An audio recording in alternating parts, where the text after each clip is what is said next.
시청자 여러분 안녕하십니까? 평양 여자 나민이입니다. 반갑습니다.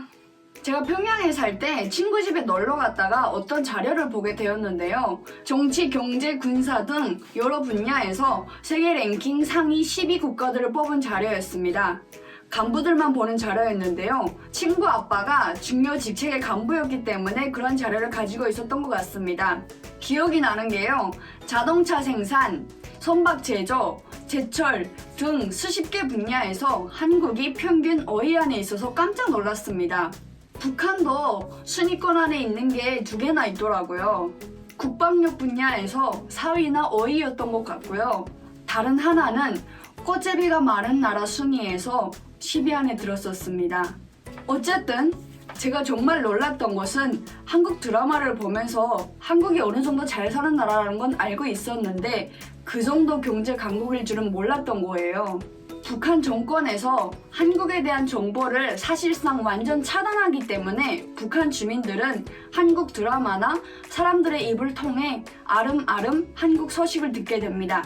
신기하게도 북한 주민들 대부분은 한국이 잘 사는 나라라는 것을 매우 긍정적으로 생각하고 있으며 잘 사는 한국을 동경합니다. 그래서 한국에 대한 이야기가 주민들 속에 신비롭게 전해지기도 합니다. 이번 시간에는 평양에 살 때 저를 정말 놀라게 했던 한국에 대한 이야기 5가지에 대해서 말씀드리려고 합니다. 첫 번째는요. 한국의 철도 건설 수준과 관련된 전설 같은 이야기입니다. 남북 철도 연결 당시에 있었던 일이라고 합니다. 남북한이 맡은 구간이 있었고 북한은 제정된 날까지 완공하기 위해서 엄청난 인력을 동원했다고 합니다. 많은 사람들이 삽과 곡괭이, 맞들이를 들고 열싸 소리를 내면서 열의가 정말 대단했다고 합니다. 어떤 시청자분께서 댓글로 북한식 표현 중에 가장 이해가 안 되는 게 모내기 전투, 학습 전투 이런 식으로 전투를 붙이는 것이라고 하셨는데요. 건설 전투라는 표현도 정말 잘 씁니다. 남과 북이 서로 지켜보는 공사라 더 그랬을까요? 이 철도 공사에도 많은 사람들이 동원되어서 전투적으로 일을 했다고 합니다. 그런데 이상하게도 북한 사람들이 그렇게 공사에 열을 올릴 때 남한 쪽 사람들은 조용했다고 합니다. 몇몇 사람들이 나와서 뭐 이것저것 재보기만 했대요. 북한 사람들은 한쪽으로 걱정을 했다고 합니다. 완공이 며칠 남지 않았는데 아직 아무것도 안 하고 있었으니까요. 아마 저라도 그렇게 생각했을 거예요. 남쪽인을 저러다 큰일 나지 않겠어? 근데요. 마감일을 3일 정도 앞두고 기적이 벌어졌다는 겁니다. 갑자기 큰 기계가 와서 땅을 쭉쭉 파면서 나가더래요. 그리고 그 뒤로 레일 침묵들을 실은 기계가 와서 침묵들을 딱딱딱딱 간격에 맞춰서 놓고 가더래요. 그리고 또 뒤로는 레일들은 실은 기계가 와서 레일을 간격에 맞게 딱 놓고 가더랍니다. 그리고 마지막으로 레일 고정장치가 와서는 이렇게 조이면서 딱딱 고정하고 가더래요. 정말 몇 시간 안에 철도가 완공되더라는 겁니다. 건설에 동원되었던 북한 사람들 모두가 입을 뚝 벌리고 말을 못했다고 합니다. 그때까지 기계가 일한다는 거는 말로만 들었지 실제로 본 건 처음이었고 기계가 그렇게 모든 공정들을 다 해치우리라는 걸 상상도 못했기 때문입니다. 이 이야기는 암암리의 사람들 사이에 퍼진 이야기인데요. 철도를 몇 시간 안에 완성했다는 거는 아무래도 과장이 있겠죠. 너무 놀란 나머지 이야기가 퍼지면서 전설이 된 것 같습니다. 그때 공사장에 있었던 북한 노동자들은 어떤 생각을 했고 어떤 감정을 느꼈을까요? 북한 현실에서 오는 허탈감이었을까요? 남한을 향한 동경이었을까요? 두 번째는요. 연예인의 군복무에 관한 이야기입니다. 실제로 이 이야기가 한국에 있었는지는 잘 모르겠습니다. 엄청 유명한 연예인이 대통령을 직접 만나 대통령 상을 받았대요. 상을 받으면서 대통령에게 군대 안 가게 해달라고 요청을 했다고 합니다. 군면제 해달라고 말한 거죠. 근데요, 대통령이 군대는 나도 어쩔 수 없다고 했다는 것입니다. 당시 이 이야기를 듣고 대통령도 못하는 게 있다는 사실이 너무 놀라웠습니다. 여러분, 지금 너무 비상식적이라 황당하시죠? 한국에서 그런 일이 일어난다면 나라가 뒤집히겠죠. 하지만 북한은 가능합니다. 북한이었다면 김 부자가 군대? 가지마, 그냥 연기해 라고 말만 하면 가능합니다. 실제로 한때 북한에 인기를 끌었던 여배우가 있었는데요. 김정일이 집을 선물해주고 집들이에 직접 가기도 했습니다. 집들이에 가서 남편이 뭐하냐 라고 물어봤더니 대학 졸업 후 지금 군사복무 중이라고 얘기를 했다는 거예요. 그러니까 김정일이 신혼인데 떨어져 있으면 안 되지 라고 말을 했고, 다음날 바로 소환이 돼서 집에서 출퇴근을 할 수 있는 장교로 임명이 됐다는 것입니다. 북한이 이런 곳이에요. 북한에서 잘 가르치지 않다 보니 제가 한국에 대해 오해를 하고 있었는데요. 북한의 김정일, 김정은처럼 한국의 대통령도 절대 권력일 거라고 생각을 했던 거죠. 근데 그런 대통령이 군대 보내는 것 하나 마음대로 못한다고 하니 충격적이면서도 감탄했습니다. 한국은 모두가 평등한 곳이로구나 라고 생각을 한 게 그때가 처음이었어요.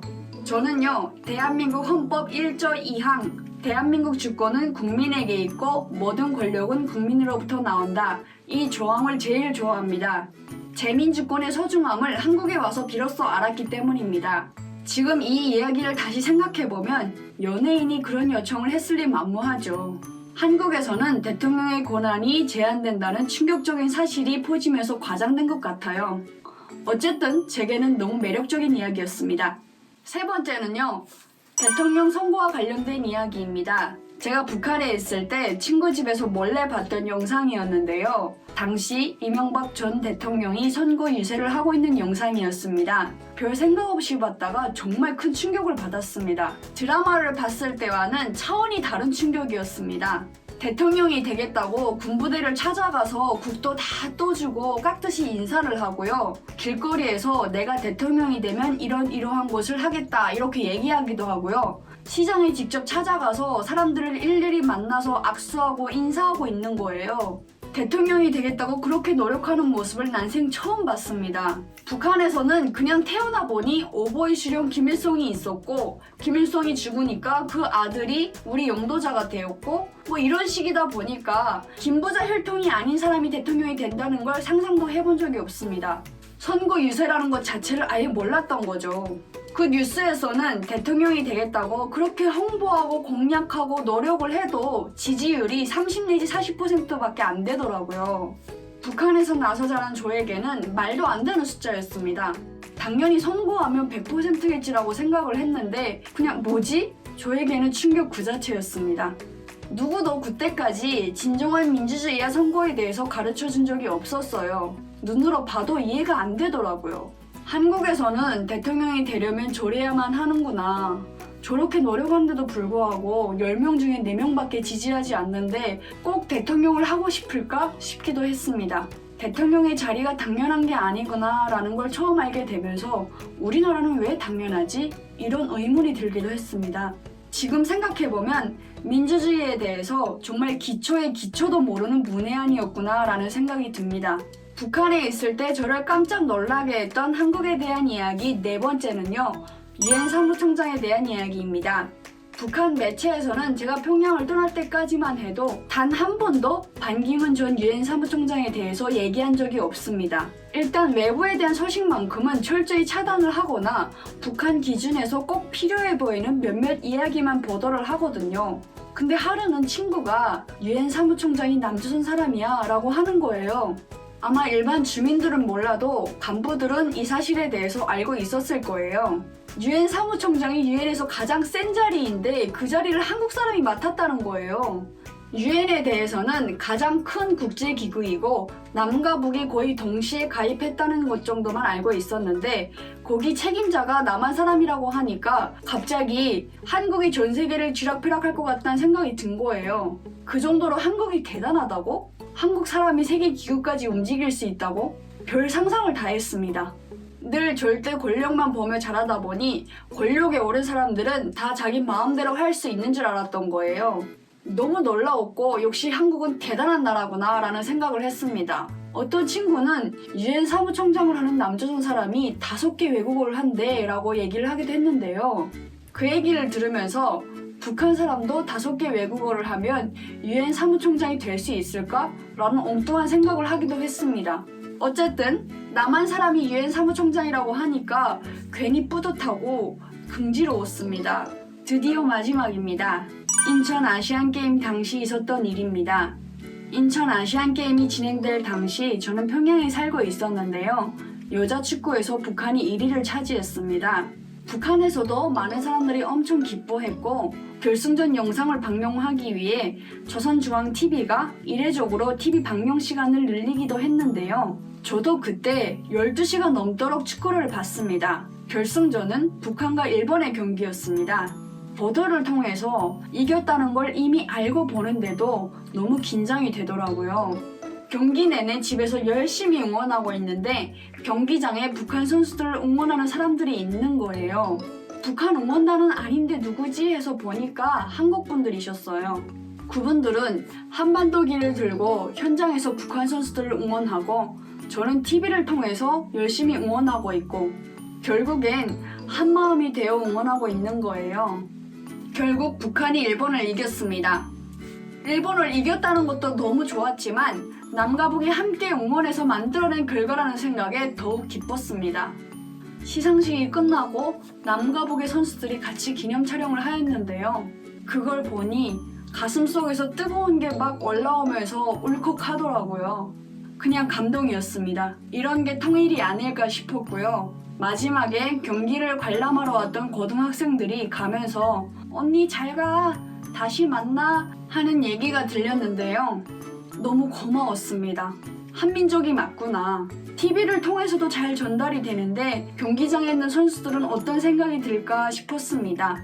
한쪽으로는 한국 사람들이 누구 눈치 안 보고 북한 선수들을 응원할 수 있다는 사실이 놀라웠습니다.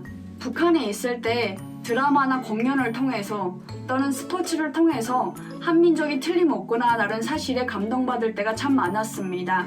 북한보다 더 잘 살고 부러운 곳 없어 보이는 한국 사람들이 북한 사람들을 볼 때마다 반갑다고 하고 우리의 소원은 통일이라고 말하는 걸 볼 때가 가장 감동적인 순간이었습니다. 네, 여러분. 오늘 제가 평양에 있을 때 저를 깜짝 놀라게 했던 한국에 대한 이야기 5개를 말씀드렸는데요. 북한 사람들은 그 어느 나라보다 한국의 소식을 더 궁금해하고 한국의 이야기에 가장 많이 설레고 공감하고 감동받는 것 같습니다. 남과 북의 모든 사람들이 자유롭게 만나서 이야기 나누는 날이 하루빨리 오기를 바라면서 이번 영상 여기서 마무리하겠습니다. 시청해주셔서 고맙습니다. 지금까지 평양여자 남인이었습니다.